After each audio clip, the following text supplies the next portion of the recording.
السلام علیکم ورحمت الله وبرکاتو. زم تاسو ورور ولي الله یو بیا د پښتو ټیک یوټیوب چینل له طرف نه تاسو په خدمت کې حاضر یم. ملګرو په نننۍ ویډیو کې به زه تاسو ته دروښیم چې څنګه کولی شئ تاسو چې خپل له فیسبوک اکاونټ په دې طریقه سره جوړ کړئ. مطلب دا وګورئ تاسو زما د فیسبوک اکاونټ دی ټیک دا دې کې دا ګارډ تاسو آپشن ولګوئ. مطلب تاسو د فیسبوک کوم پروفایل پکچر چې دی هغه محفوظ شي، هغه څوک نه دی سکرین شاټ اخیستلی شي، نه یې سیو کولی شي. دغه شانتې دا وګورئ کوم بایوس چې دي دغه شانتې لاندې تاسو راشئ خپل له فیسبوک اکاونټ چې دی هغه مکمل په دغه طریقې سره وي آی پي کوئ. مطلب داسې کوئ چې څوک یې هم ګوري هغوی له مزه ورکوئ، مکمل یونیک یې کوئ، نایاب شانتې یې کوئ. ټیک ده، تاسو کتلی وي د فیسبوک پروفایل فیسبوک آی ډي چې زموږ وي هغه اکثر زیات تر ساده وي، نو هغه مزه نه کوي. نو په دې طریقه تاسو خپل له فیسبوک اکاونټ خپل له فیسبوک آی ډي چې د هغه هم محفوظه کوئ او هم یې ښایسته کوئ. نو ویډیو تر اخره پورې وګورئ، ویډیو سکپ کوئ مه. خو دې نه مخکې تاسو ته درخواست کوم که تر اوسه پورې تاسو زموږ پښتو ټیک یوټیوب چینل نه سبسکرایب کړی نو دا سبسکرایب کړئ، خوا کې د غنټۍ نشان هم کلیک کړئ چې زموږ نوي ویډیو تاسو ته په وخت باندې در رسي.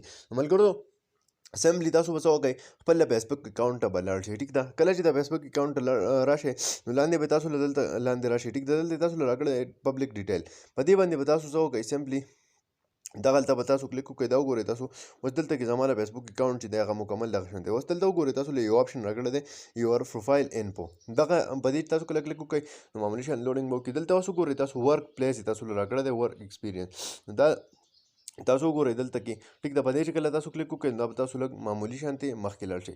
کله چې تاسو مخکې لاړ شئ دلته به تاسو څه ولیکئ، په دې ځای کې به د سرچ آپشن کې به تاسو ولیکئ وی آی پي اکاونټ. ټیک ده، دا وګورئ تاسو وی پي اکاونټ باندې تاسو کلیک وکړو دا به صحیح کوي. اوس دلته کې دا وګورئ څه شی پکې لګول غواړئ، مثال په طور موږ پې دا لګول غواړو، دا به دې ځای نه څه کوئ، سیو کوئ. دا چې کله تاسو د دې ځای نه سیو کړو تاسو واپس راشئ، دا وګورئ تاسو په فیسبوک اکاونټ کې دا ولګېدو.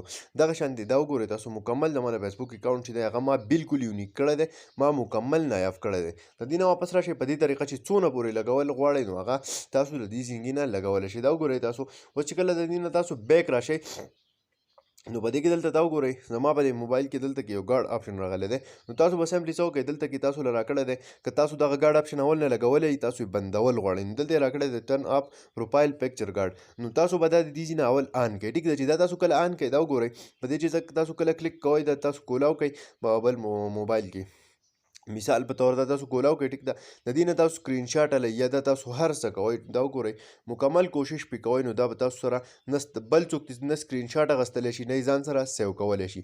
نو په دې طریقه ستاسو د پروفایل چې دی د فیسبوک اکاونټ هم ښایسته شو او ورسره هغه ګارډ ورته هم ولګېدو، مطلب هغه محفوظه هم شو.